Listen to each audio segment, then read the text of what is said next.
Hello दोस्तों, तो आज हम इस टॉपिक में डिस्कशन करने वाले हैं हमारे राजस्थान की प्राकृतिक वनस्पति यानी कि नेचुरल वेजिटेशन से रिलेटेड।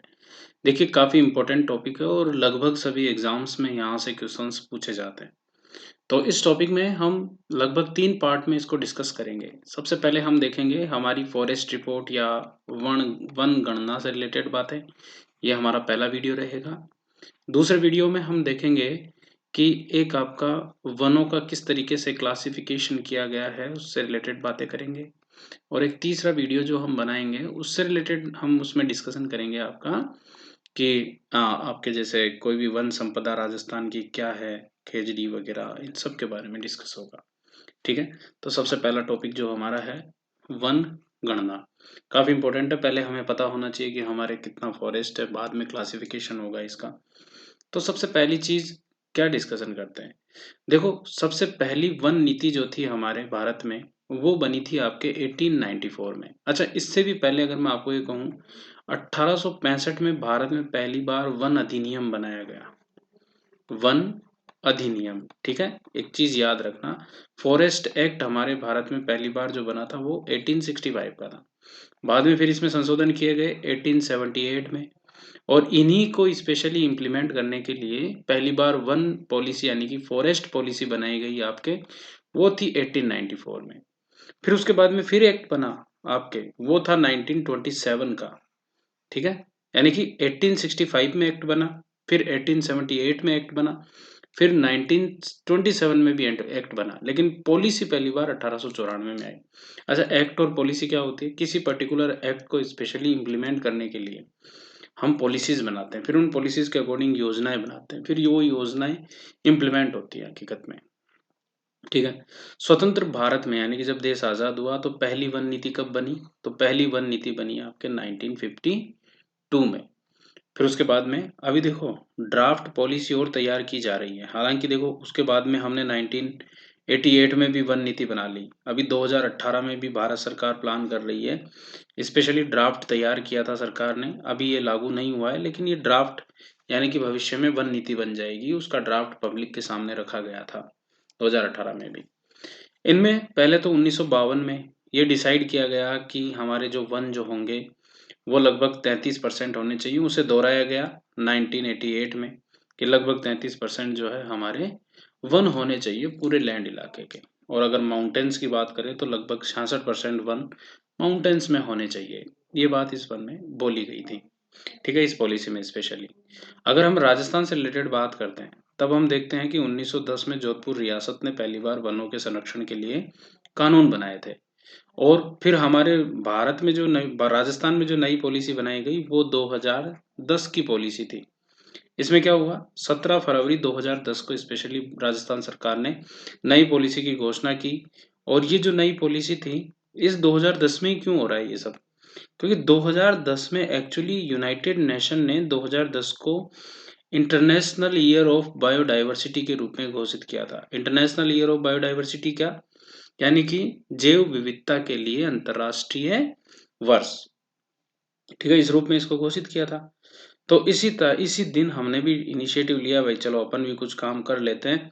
तो इस वजह से 2010 में हमारा एक तो आया था बायोडायवर्सिटी रूल, बायोडायवर्सिटी रूल आया था। और इसी रूल के अकॉर्डिंग हमने राजस्थान स्टेट बायोडायवर्सिटी बोर्ड या फिर राजस्थान बायोडायवर्सिटी या जैव विविधता बोर्ड का गठन किया था इसी वर्ष 2010 में सितंबर मंथ में।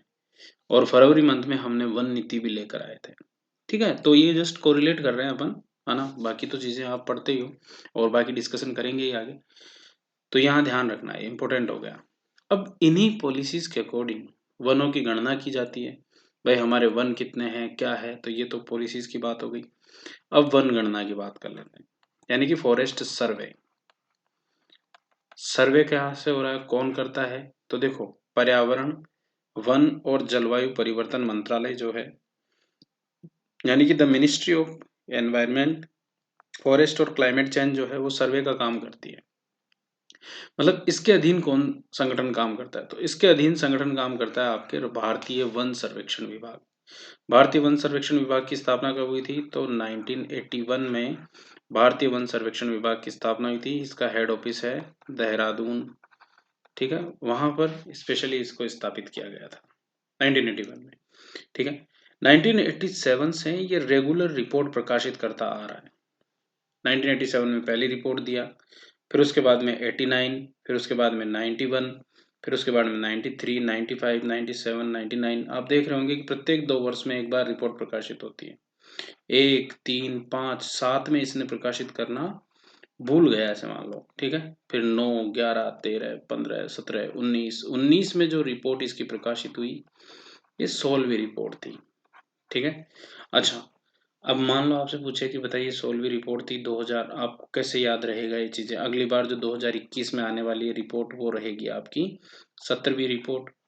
तो इसको कैसे याद करें? 2013 से याद करते हैं। 2013 में इसकी 13वीं रिपोर्ट थी, ठीक है। तो 13 में 13वीं, 15 में 14वीं, 17 में 15वीं और 19 में 16वीं रिपोर्ट हो गई, ठीक है। इस तरीके से आप इसको याद कर सकते हो। क्लियर? अब बात कर लेते हैं हम राजस्थान में वन गणना से रिलेटेड क्या क्या आंकड़े हैं और डायरेक्टली हमसे क्या क्या क्वेश्चंस पूछे जा सकते हैं। तो सुनो, देखो पहली बात तो हमारे राजस्थान में हमारे क्षेत्रफल का कितना प्रतिशत वन है? तो ये है 9.57% वन, ठीक है। ये वन जो है स्पेशली कितने वर्ग किलोमीटर पर है? यानी कि 32,737 स्क्वायर किलोमीटर इलाके पर हमारे वनों का विस्तार हो रखा है, ठीक है। जब हम राजस्थान के क्षेत्रफल की बात करते हैं तो राजस्थान का क्षेत्रफल पड़ता है आपके 3,42,239, यानी कि 3,42,239। तो इसका आपके 9.57% क्षेत्रफल पर क्या है? वन है। पहली चीज, टोटल हमारे देश का अगर हम वनों को 100% मान लें तो उसका कितना परसेंट है हमारे पास में वन? तो हमारे पास में 4.25% वन है। इस हिसाब से अगर हम बात करते हैं कि रिकॉर्डेड फॉरेस्ट एरिया, यानी कि जो स्पेशली भारत सरकार अपने रिकॉर्ड में उल्लेखित करती है वही होता है रिकॉर्डेड फॉरेस्ट एरिया। हालांकि ये कॉन्सेप्ट जो था, अभी हम वन अधिनियमों की बात कर रहे थे ना, तो वन एक्ट फॉरेस्ट एक्ट जो था 1927, ये रिकॉर्डेड फॉरेस्ट एरिया का कॉन्सेप्ट लेकर आता है, ठीक है। तो उसके अकॉर्डिंग भारत सरकार एक अपना खुद का लैंड एरिया के हिसाब से वो डिसाइड करती है कि ये हमारा लैंड एरिया है और ये इतने इतने क्षेत्रफल पर वन है। उस मामले में राजस्थान का स्थान जो है वो 15वां है, ठीक है। यानी कि हम कह सकते हैं कि राजस्थान एक वनों की कमी वाला राज्य है। अब इसमें अपन क्या करते हैं, इसमें हम देखते हैं, एक तो देखते हैं फॉरेस्ट कवर और एक देखते हैं ट्री कवर। ट्री कवर हम आगे डिस्कशन करेंगे, पहले बात कर लेते हैं फॉरेस्ट कवर की। देखो फॉरेस्ट कवर क्या होता है कि किसी पर्टिकुलर हेक्टर में, जैसे 1 हेक्टेयर भूमि में ट्रीज की जो कैनोपी डेंसिटी होती है ना, कैनोपी मतलब होता है कि उनका छत्र, यानी कि जो उनकी एक तरीके से ये पेड़ हो गया और इस पेड़ का ये छत्र हो गया, तो ये इसकी एक कैनोपी हो गई। ये कैनोपी डेंसिटी कितनी है मतलब, यानी कि मान लो 1 स्क्वायर किलोमीटर इलाका लिया मैंने और उस स्क्वायर किलोमीटर 1 हेक्टर इलाका लिया और उस हेक्टर इलाके में मान लो पेड़, यहाँ पेड़ है, यहाँ पेड़ है, यहाँ पेड़ है, तो इसके कितने परसेंट इलाके में ये डेंसिटी है? अगर ये 10% से ज्यादा है ना, तो उसको अपन फॉरेस्ट कवर में शामिल करते हैं, ठीक है। यानी कि स्पेशली हम उसे फॉरेस्ट कवर में मानते हैं। और अगर 10% से ज्यादा है तो वो फिर आपके झाड़ झंखाड़ भूमियां वगैरह ये हो गई है मतलब, ठीक है। तो कैसे? तो इस फॉरेस्ट कवर का हमारे पास में कितना परसेंट इलाका है, यानी कि ये जो इस तरीके से मापन करते हैं, ये हमारे पास में है 16,629 वर्ग किलोमीटर। 16,629 वर्ग किलोमीटर जो है आपका, ये आपके पूरे भौगोलिक क्षेत्र का 4.86% होता है। कितना होता है? 4.86% होता है आपका पूरा ओवरऑल, अगर हम बात करते हैं तो, ठीक है। अगर इसको हम फॉरेस्ट कवर को क्लासिफाई करते हैं तो फॉरेस्ट कवर 3 तरीके से क्लासिफाई किया जा सकता है।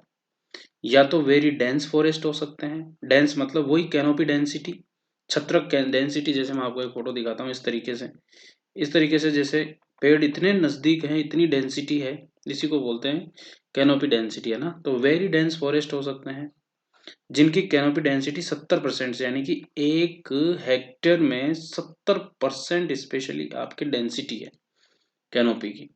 तो ये हो गई आपके 70% जो डेंसिटी है वो हो गई वेरी डेंस फॉरेस्ट, या इससे ज़्यादा हो सकते हैं। कितने स्क्वायर किलोमीटर पर है ये इलाका हमारे, ये 77.81 स्क्वायर किलोमीटर पर ये इलाका हमारे राजस्थान में है। यानी कि हमारे टोटल ज्योग्राफिकल इलाके का कितना है, तो हम कहेंगे 0.02%। सोचो कितने कम हो सकते हैं ये बात, है ना, बहुत कम है हमारे राजस्थान में।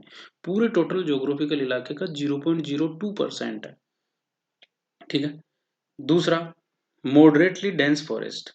देखो यहाँ 70% से ज्यादा या 70% कैनोपी डेंसिटी थी ना, तो मॉडरेटली डेंस फॉरेस्ट जो है वो 40 से 70% है। 40 से 70% बोले तो, यानी कि वही बात, 1 हेक्टेयर में आप उसको कैनोपी डेंसिटी को लोगे तो वो 40 से 70% हो जाएगी। ठीक है, ये कितना है, तो 4341 स्क्वायर किलोमीटर हमारे पास में वन है। हमारे टोटल ज्योग्राफिकल इलाके का कितना है, तो 1.27% है। ठीक है। फिर उसके बाद में आप बात करते हैं ओपन फॉरेस्ट की। ओपन फॉरेस्ट में कैनोपी डेंसिटी जो है वो है 10 से 14%। देखो जब हम फॉरेस्ट कवर पढ़ रहे थे ना, तो कितना लिया था हमने, बोला कि 1 हेक्टेयर में स्पेशली 10% से ज्यादा कैनोपी डेंसिटी हो, तो यहाँ 10% से 40%, 40 से 70, 70 या 70 से ज्यादा। तो इस तरीके से 3 भागों में हमने फॉरेस्ट कवर को डिवाइड कर दिया है। तो ओपन फॉरेस्ट हो गए 10 से 14% क्रॉप, ये कैनोपी डेंसिटी या क्रॉप डेंसिटी की बात है ना। ये हो गए आपके 12,209 स्क्वायर किलोमीटर इलाके पर। और ये वन पड़ते हैं आपके 3.57% क्षेत्रफल पर। ओवरऑल कितना प्रतिशत क्षेत्रफल हो गया, 4.86% क्षेत्रफल हो गया ओवरऑल तीनों का मिला के। कितना इलाका हो गया, 16,629 हो गया, हमने देख ही लिया था अभी। ठीक है, तो बस ये चीज आपको याद रखनी है, इंपॉर्टेंट हो गया हमारे लिए कि फॉरेस्ट कवर क्या है, कितने भागों में हमने स्पेशली फॉरेस्ट कवर को डिवाइड करके चले। ठीक है। हो सकता है कि एग्जाम में इस तरीके से भी क्वेश्चन पूछा जाए कि बताइए कि वेरी डेंस फॉरेस्ट क्या होते हैं, मॉडरेटली डेंस फॉरेस्ट क्या होते हैं, ओपन फॉरेस्ट क्या होते हैं। तो ये दिमाग में बिल्कुल क्लियर होना चाहिए कि ओपन फॉरेस्ट, डेंस फॉरेस्ट या वेरी डेंस फॉरेस्ट किसे कहा जाता है। अब हम बात करते हैं कि जब हम पिछले असेसमेंट से तुलना करते हैं, देखिए ये 16वां असेसमेंट हम बात कर रहे थे, यानी कि 16वीं फॉरेस्ट रिपोर्ट थी। इससे पहले की 15वीं फॉरेस्ट रिपोर्ट भी आई थी। तो एक बार आप इस 15वीं फॉरेस्ट रिपोर्ट को देखो। ठीक है, यहाँ देखोगे तो हम पढ़ते हैं कि वेरी डेंस फॉरेस्ट जो है वो 78 है ना, जबकि अभी वाली जब हम रिपोर्ट देखते हैं तो उसमें 77 है। यानी कि थोड़ा कम हो गया हमारा ये इलाका पिछले वाले से। ठीक है। हम अगर मॉडरेटली डेंस फॉरेस्ट की बात करते हैं तो पिछले वाले से यहाँ कितना है, 4,340 है, और अभी हम कितना पढ़ रहे थे, 4,341 पढ़ रहे थे, यानी कि थोड़ा सा बड़ा है। ठीक है। और फिर जब हम ओपन फॉरेस्ट की बात करते हैं तो ओपन फॉरेस्ट भी बढ़ गया आपका। ठीक है, ये हो गया 12,200 और आपके 9 हो गया। ठीक है, इस तरीके से हो गया। तो आप देखोगे कि ये तो कम हो गया, ये थोड़ा सा बड़ा है, ये थोड़ा और बड़ा है। हम कह सकते हैं कि ओवरऑल 57.51 यानी कि 57.51 वर्ग किलोमीटर क्षेत्र में हमारे वृद्धि हो गई है इस आंकलन में, फॉरेस्ट कवर में। ठीक है। कई छोटे छोटे फैक्ट हैं, लेकिन क्वेश्चन कई सारे पूछे जा सकते हैं ना इस रिपोर्ट से। तो ये हो गई हमारे असेसमेंट से रिलेटेड बातें पूरी। ठीक है। अब देखो यहाँ पर क्या होता है, कई बार क्वेश्चन है ना, मतलब यहाँ हालांकि पूछेंगे नहीं, जस्ट आप थोड़ा समझने के दृष्टिकोण से अगर आप पढ़ सको तो देख लेना कि फॉरेस्ट जो इनसाइड रिकॉर्डेड फॉरेस्ट एरिया, यानी कि जो सरकार रिकॉर्डेड फॉरेस्ट एरिया रखती है उसके भीतर फॉरेस्ट कवर कितना है। तो रिकॉर्डेड फॉरेस्ट एरिया के भीतर फॉरेस्ट कवर ये है आपके, और उसके बाहर की तरफ फॉरेस्ट कवर, तो उसके बाहर की तरफ फॉरेस्ट कवर ये है आपके। बाकी और डाटा लेने की आवश्यकता नहीं है अपने को। ठीक है। अब मैं इस फॉरेस्ट कवर के आधार पर हमारे राजस्थान के जिलों में किस में कितना फॉरेस्ट कवर है स्पेशली हम यही देखते हैं। ठीक है, तो ध्यान से सुनना, एक एक चीज इंपॉर्टेंट है। सबसे ज्यादा विस्तार किसका है, सबसे न्यूनतम विस्तार किसका है। पहले हम बात करेंगे कि सबसे ज्यादा विस्तार कहाँ पर है, किस राज्य का वनों के मामले में सबसे ज्यादा विस्तार है। तो जब मैं क्षेत्रफल की दृष्टि से बात करता हूँ तो स्क्वायर किलोमीटर आप लोग लगा लेना। ठीक है। उदयपुर नंबर 1 पर, फिर अलवर, फिर प्रतापगढ़, फिर बारां। ठीक है, पहले उदयपुर, फिर अलवर, फिर प्रतापगढ़, फिर बारां। मैं एक मैप बनाता हूँ। ठीक है, राजस्थान का मैप इमेजिन करना, लगभग लगभग इसी तरीके का राजस्थान का मैप होता है हमारा। ठीक है, यहाँ मैं शुरू करता हूँ उदयपुर। ठीक है, दूसरे नंबर पर अलवर यहाँ पर। ठीक है, तीसरे नंबर पर प्रतापगढ़, चौथे नंबर पर आपके बारां।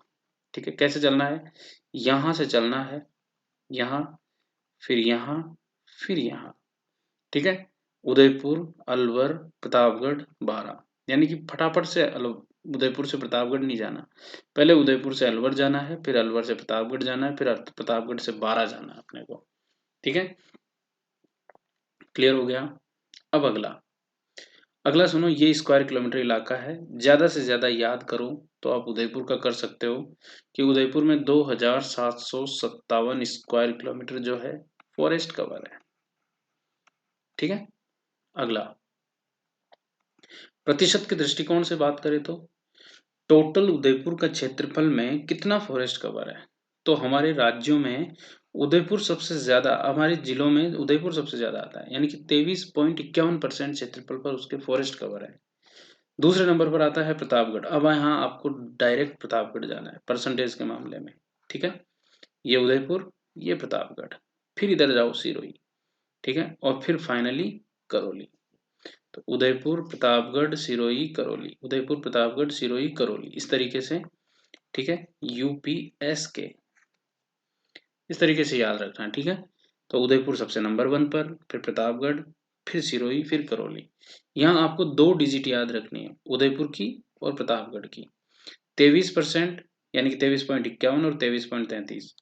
इसके आधार पर हम कह सकते हैं कि राजस्थान में जो हम बात करते हैं ना 33% वन होने चाहिए, क्या है ये, स्पेशली आपके 20% से ऊपर जो वन है ना, ये उदयपुर और प्रतापगढ़ में ही मिल रहे हैं अपने को फॉरेस्ट कवर के मामले में। ठीक है, तो ये चीज याद रखना है ना। अगला, न्यूनतम की बात कर लेते हैं। न्यूनतम का क्या सीन है, न्यूनतम क्षेत्रफल के दृष्टिकोण से चूरू जो है, यहाँ पर सबसे कम वन है हमारे। चूरू वाला जो इलाका है सबसे कम वनों वाला इलाका है, 82 स्क्वायर किलोमीटर सिर्फ। फिर हम बात करते हैं हनुमानगढ़ की, तो 90 स्क्वायर किलोमीटर, यानी कि 100 स्क्वायर किलोमीटर से 100 स्क्वायर किलोमीटर से कम वाले इलाके जो हैं वो आपके चूरू और हनुमानगढ़ है। ठीक है, फिर आता है जोधपुर, फिर गंगानगर। तो देखो चूरू ये पड़ता है आपके राजस्थान में, अगर हम बात करें ये राजस्थान का मैप है, तो चूरू ये हो गया, चूरू से हनुमानगढ़, हनुमानगढ़ से जोधपुर, जोधपुर से फिर गंगानगर। ठीक है, इस तरीके से चलना है अपने को। तो चूरू, हनुमानगढ़, फिर जोधपुर, गंगानगर, इस तरीके से हो गया। प्रतिशत के मामले में अगर मैं बात करूं तो सबसे जोधपुर प्रतिशत के मामले में सबसे कम नंबर पर है, फिर चूरू आएगा, वो उससे थोड़ा ज्यादा है, फिर उसके बाद में नागौर आएगा, वो उससे थोड़ा ज्यादा है, फिर बीकानेर, और फिर जैसलमेर, फिर बीकानेर। तो जैसलमेर और बीकानेर लगभग 0.85 पर है, नागौर 0.83 पर है, चूरू जो है 0.859 पर है, और जोधपुर 0.46 पर है। यानी कि 1% से कम प्रतिशत वाले जो इलाके हैं वो हो गए ये पांचों, और 20% से अधिक वाले जो इलाके थे वो हमने देखे कौन से, उदयपुर और प्रतापगढ़। तो यहाँ से क्वेश्चन बनने के चांसेस रहेंगे कि 1% से कम और 20% से अधिक, निम्न में से किन किन राज्यों का क्या क्या, किन किन जिलों का क्या क्या सीन है। अगर प्रति व्यक्ति हम पॉपुलेशन और फिर वनों का रेशो निकालते हैं, तो प्रति व्यक्ति वन क्षेत्र के हिसाब से हमारा जिला जो है सिरोही, वहाँ सबसे ज्यादा वन है। ठीक है, ये हो गई हमारे राजस्थान में किस तरीके से विस्तार है। अब कभी क्वेश्चन है ना, इस रिपोर्ट, हम जैसे स्पेशली रिपोर्ट पढ़ रहे हैं ना, तो रिपोर्ट से रिलेटेड कुछ क्वेश्चन इस तरीके के भी पूछे जा सकते हैं कि आपके एल्टीट्यूड के बेसिस पर स्पेशली फॉरेस्ट कवर कैसा है। तो देखो एल्टीट्यूड को अपन ऐसे बनाते हैं, ऊंचाई के आधार पर मतलब, ठीक है, ऊंचाई के आधार पर राजस्थान में वन, तो 0.0 से लेके 500 मीटर की ऊंचाई, 500 से 1000 मीटर की ऊंचाई, 1000 से 2000 मीटर की ऊंचाई। ठीक है, और हम जानते ही हैं कि नॉर्मली हमारे यहाँ पर वैसे भी 2000 से ज्यादा ऊंचे क्षेत्र है नहीं, है ना। तो बस 1721 तो आप नॉर्मली उसी में पढ़ते हैं अपन, एवरेस्ट की ऊंचाई अपने, माउंट आबू की ऊंचाई है ना, गुरु शिखर वाली। तो बस उससे ज्यादा कुछ है नहीं अपने, तो ये एक रेंज हो गई मतलब अपने। तो एल्टीट्यूड में 0 से 500 मीटर की ऊंचाई वाले क्षेत्र में अगर मैं बात करता हूँ, तो हमारे जो टोटल फॉरेस्ट है, मतलब ये मिलेंगे आपको 71% के आसपास। ठीक है, 71 मान लो आप इसे। दूसरा फॉरेस्ट कवर की बात चल रही है, 500 से लेकर 1000 मीटर की ऊंचाई पर 27%, और बाकी 1000 से 2000 मीटर की ऊंचाई पर लगभग 0.99 यानी कि 1% वन है। ठीक है, इस तरीके से हमारे राजस्थान में ये वनों का प्रतिशत बना हुआ है। अब बात आती है, ये फॉरेस्ट कवर कंप्लीट हो गया अपना। ठीक है, फॉरेस्ट कवर से रिलेटेड क्या क्या पढ़ा हमने, फॉरेस्ट कवर क्या है ये देख लिया, कितना है ये भी देखा, कितना क्लासिफिकेशन है इनका, 3 भागों में है, वेरी डेंस है, मॉडरेटली डेंस है, ओपन फॉरेस्ट है। फिर हमने ये भी देखा कि कितना कितना इनका क्या क्या प्रतिशत है, और पिछले असेसमेंट की तुलना में ये कितना बड़ा है। ये सारी बातें हमने डिस्कशन कर ली थी। उसके बाद में हमने राजस्थान के जिलों के बेसिस पर देखा कि सर्वाधिक कहाँ पर है और न्यूनतम कहाँ पर है। समझ गए, एक एक कॉन्सेप्ट समझ में आया होगा। फिर एल्टीट्यूड के बेसिस पर हमने इसको डिस्कशन कर लिया कि ऊंचाई के आधार पर भी हमारे राजस्थान में वन किस तरीके से फैले हुए, तो सबसे ज्यादा 0 से 500 मीटर की ऊंचाई पर है। उसके बाद में आता है आपका ट्री कवर। ठीक है, वृक्ष आवरण। वृक्ष आवरण क्या होता है, ठीक वैसे ही है जैसे हम बात करते हैं ना फॉरेस्ट कवर की, वैसे ही वृक्षावरण का भी सीन होता है। स्पेशली इसमें ये लिया जाता है कि जो 1 स्क्वायर किलोमीटर से कम वाला क्षेत्र है ना, वहां पर कैनोपी डेंसिटी देखी जाती है। ठीक है, तो ये हो गया आपके 1 स्क्वायर किलोमीटर क्या, सॉरी 1 हेक्टेयर से कम वाले क्षेत्र से विशेष पर, है ना। तो ये हो गया 8112 स्क्वायर किलोमीटर इलाका जो है आपका। ठीक है, ये आपका ट्री कवर में आता है। ठीक है, वृक्ष आवरण, एक तो हो गया वन आवरण और एक हो गया वृक्ष आवरण, हिंदी में ये वृक्ष आवरण है ना। ये राज्य के भौगोलिक क्षेत्र का कितना है, तो ये राज्य के भौगोलिक क्षेत्र का हो गया 2.37%। ठीक है, पिछले आवरण की तुलना में ये कम हुआ है। देखो फॉरेस्ट कवर बड़ा है ना, फॉरेस्ट कवर कितना हुआ है, 57.51 कुछ बढ़ गया अपना, और ये कम हो गया आपका। ठीक है, 154 वर्ग किलोमीटर इलाका जो है, स्क्वायर किलोमीटर इलाका जो है, वो आपके कम हो गया है। अब जैसे हमारे जो भारत सरकार, वो तो भारत सरकार की तरफ से हुआ है, मतलब हमारा फॉरेस्ट सर्वे ऑफ इंडिया जो है, उसने स्पेशली वो असेसमेंट किया। हमारे क्या है कि राजस्थान सरकार अपने आंकड़े प्रकाशित करती है, और राजस्थान सरकार जैसे अपनी जो फॉरेस्ट रिपोर्ट प्रकाशित करती है, उसके बेसिस पर अगर मैं बात करूं, तो ये हो गया आपके 32,845, तो आपका अभिलेखित फॉरेस्ट हो गए। ठीक है, उसमें भौगोलिक क्षेत्र के सापेक्ष अभिलेखित वन भूमि हो गई आपके 9.57। अभी हम उसमें बात कर रहे थे, तो उसमें कर रहे थे हम 32,727। ठीक है, इस तरीके से, और 737, और वो था आपका 9.57। यहाँ हो गया ये 32,845, और वो हो गया आपका 9.59। थोड़ा बहुत वेरिएशन आ जाता है ना, जब हमारे राजस्थान सरकार का जो डॉक्यूमेंट है, ये ओरिजिनल डॉक्यूमेंट का है फोटो। कुल वनावरण फॉरेस्ट कवर की हम बात कर रहे थे, तो 16,630 आपका फॉरेस्ट कवर हो गया। जैसे अभी हम यहाँ बात कर रहे थे ना, ये वाला इलाका हमारा, ये तो ये 29 है, इसने राजस्थान सरकार ने उसको 30 लिख दिया। ठीक है, ये आपका 32,737 अभी हम बात कर रहे थे, उसने थोड़ा उसको चेंज करके, और राजस्थान सरकार ने 32,845 कर रखा है। ठीक है, और ये 9.59 कर दिया इसको। ठीक है, यहाँ फॉरेस्ट कवर आपका वही 16,000। अभिलेखित वन, जो स्पेशली अभिलेखित वन के अंतर्गत कितने आ रहे हैं, तो ये हो गए 12,282। ठीक है, वैसा ही सेम आंकड़ा है ये तो। अभिलेखित वनों के बाहर अभी हम बात कर रहे थे ना, ये वाला। ठीक है, इमेजिन करना इस चीज को, ये वाली चीज, तो ये सेम आंकड़े हैं, इनमें कोई ज्यादा अंतर नहीं है। ठीक है, तो ये हो गया 12,282, 4,348, तो ये टोटल हो गया आपका फॉरेस्ट कवर। ठीक है, फिर इसी में ही हमने वेरी डेंस और मॉडरेटली डेंस और ओपन फॉरेस्ट ये सब देख ही लिया था। ट्री कवर की बात करें, सेम आंकड़ा है 8,112। अभी अभी हमने ट्री कवर देखा ना, ये वाला 8,112। ठीक है, परसेंटेज याद रखना ही है अपने को। टोटल कितना हुआ, कुल वनावरण और वृक्षावरण कितना होता है हमारे, अभिलेखित फॉरेस्ट और वनावरण और वृक्षावरण। ठीक है, तो ये हो गया आपके वनावरण और वृक्षावरण, यानी कि 24,742 जो है, ये आपके वनावरण और वृक्षावरण हो गया है। ये वनावरण और वृक्षावरण आपके भौगोलिक क्षेत्र का कितना है, तो 7.23% है। देखो, वनावरण, वृक्षावरण, tree cover, forest cover. Forest cover और ट्री कवर जब दोनों मिलते हैं तब वनावरण और वृक्षावरण बनता है, और ये है अभिलेखित फॉरेस्ट आपके, ये इसी के भीतर ही शामिल है सारी चीज। प्रति व्यक्ति औसतन वनावरण और वृक्षावरण कितना है, तो ये है 0.036 हेक्टेयर। ठीक है, यानी कि कितना कम है, 0.036 है प्रति व्यक्ति। और फिर हम जब प्रति व्यक्ति के मामले में बात करते हैं तो सिरोही में सबसे ज्यादा है। ठीक है, इस तरीके से हमारे ये वन के आंकड़े आते हैं। फिर कुछ आंकड़े और बताए हैं, मतलब हमारा फॉरेस्ट रिपोर्ट जो है उसने, भारत सरकार की फॉरेस्ट रिपोर्ट है उसने, कि राजस्थान में 1 जनवरी 2015 से लेके 5 फरवरी 2019 की अवधि के दौरान वन संरक्षण अधिनियम 1980 के अंतर्गत गैर वानिकी परियोजनाओं के लिए कुल 2834 हेक्टेयर वन भूमि जो थी उसको हटा दिया गया है। पिछले 2 वर्षों के दौरान राज्य से प्राप्त जानकारी के अनुसार कुल 42,663 हेक्टेयर में वृक्षारोपण किया गया है। यानी कि गैर वानिकी परियोजना का मतलब होता है कि वन के मामले में नहीं, स्पेशली जैसे शहरीकरण में, रोड बिछाने में, इन मामलों में हमने 2,834 हेक्टेयर भूमि को तो हटाया है, और साथ ही 42,633 हेक्टेयर वृक्षारोपण किए हैं। ठीक है, इंदिरा गांधी नहर के आसपास के क्षेत्रों में जो हम वनों की श्रृंखला लगा रहे हैं वो वनीकरण का सबसे अच्छा उदाहरण माना है हमारी इस रिपोर्ट ने।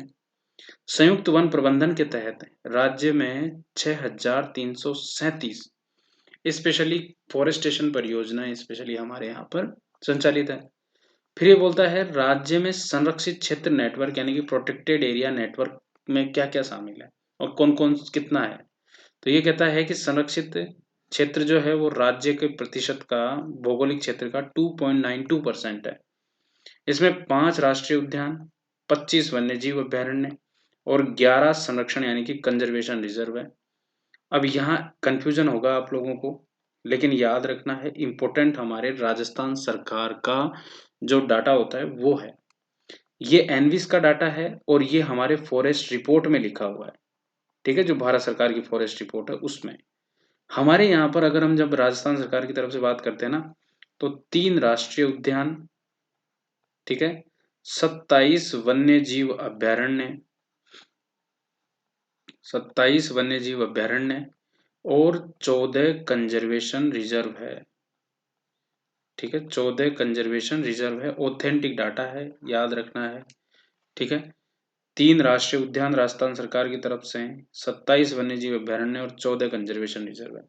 ये राष्ट्रीय उद्यान वाला लफड़ा क्या है, तो देखो हमारे 3 जो हम मानते हैं ना, वो हम मानते हैं रणथंभौर राजस्थान सरकार की तरफ से, एक मुकुंदरा और एक आपका केवलादेव।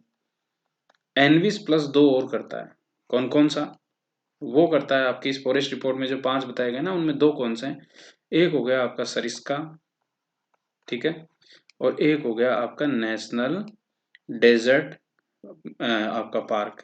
ठीक है, नेशनल डेजर्ट यानी कि राष्ट्रीय मरु उद्यान, उसको और जोड़ते हैं। 3 टाइगर प्रोजेक्ट है, ये बात सही है, रणथंभौर, सरिस्का, मुकुंदरा। 2 रामसर साइट्स है, केवलादेव घना अभ्यारण्य और सांबर झील। अब बात आती है लैंड यूज पैटर्न पर। उसी रिपोर्ट में लैंड यूज पैटर्न भी है। लैंड यूज पैटर्न इतना इंपॉर्टेंट नहीं है, लेकिन अगर मान लो आपके किसी एग्जाम से कोरिलेट करता है तो आप इसे देख सकते हैं। ठीक है, जैसे फॉरेस्ट, फॉरेस्ट कितना है, इस पैटर्न के हिसाब से फॉरेस्ट स्पेशली 8% बताया गया है। टोटल लैंड यूटिलाइजेशन जो एरिया आया है वो है आपका 34,267 हेक्टेयर। नॉट कल्टिवेटेड लैंड, अगर जिस लैंड को स्पेशली कल्टीवेट नहीं किया गया वो 12% है। तो ज्यादा याद नहीं करना इसमें। करंट फेलो यानी कि चालू जो हमारी जमीन है वो 5.42% है। शुद्ध बोया गया क्षेत्र, बोया गया क्षेत्र जो है वो 51% है। इस तरीके से ये इस रिपोर्ट के अकॉर्डिंग बात कर रहे हैं अपन, है ना। तो ज्यादा इंपॉर्टेंट नहीं है, इसी वजह से बोल रहा हूँ मैं आपको कि इसको पढ़ने की आवश्यकता नहीं है। ये हो गया हमारा वन गणना से रिलेटेड, उस रिपोर्ट में मेंशन था, इस वजह से मैंने मेंशन कर रखा है। ठीक है, चलिए, तो धन्यवाद।